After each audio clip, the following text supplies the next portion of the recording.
Good afternoon, everyone. Welcome back from lunch. I have to congratulate the organizers for quite the nutritious and diverse food that was sitting out there.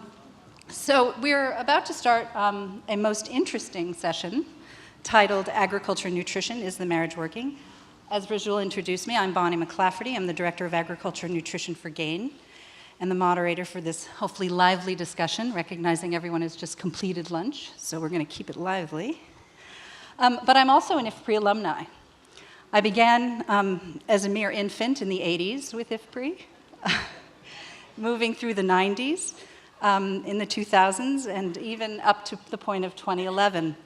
But what that tells you is that, IFPRI is a gift that keeps on giving, not only to the global stage, but for many of us personally.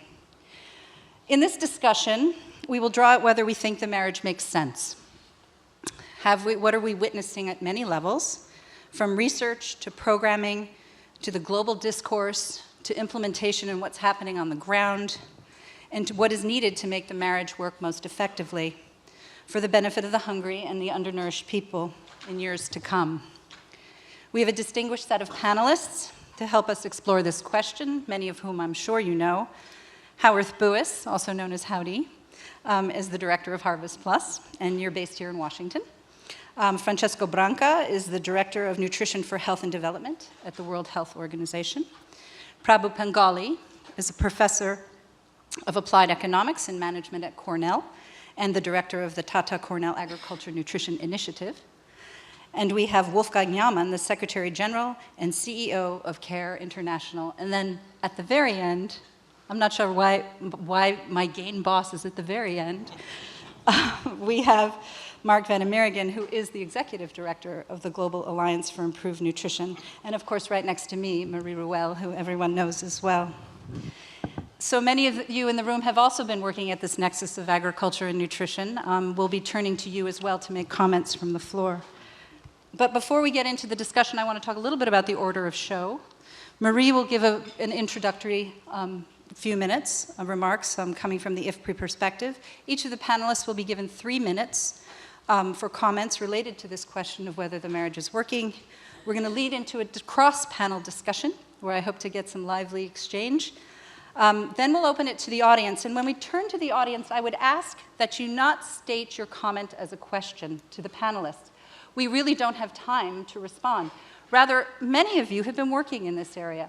Precisely, how do you think this is working? What does the marriage look like from where you're sitting? And then we'll turn back to some closing comments. The only rule of the game here is that we do need to stick to time, otherwise perhaps Rajul will even take over this session. So Marie, you need no introduction. Since 2004, she's been the director of the Poverty, Health, and Nutrition Division at IFPRI, but she joined IFPRI in 1986, I know very well, as a research fellow coming from INCAP. She's a true global expert on this subject, and I've been at many a meeting when people would say, but what would Marie Ruel say about this? It's true, I'm not kidding. She's been working on this dietary quality question for over 25 years, but currently Marie keeps us honest. Her research focuses on evaluation and getting to this very sticky question of establishing the evidence base and how we can measure the impact of agriculture and what it can have on nutrition, how we can better design programs to be more impactful to nutrition. But what she really tells us is not only what the marriage looks like, but how do we measure it. So Marie, I'm going to send it over to you, but not before recognizing that you are a PhD from Cornell. Yes. And for those who don't know Marie, she played hockey, women's hockey at Cornell. Yeah.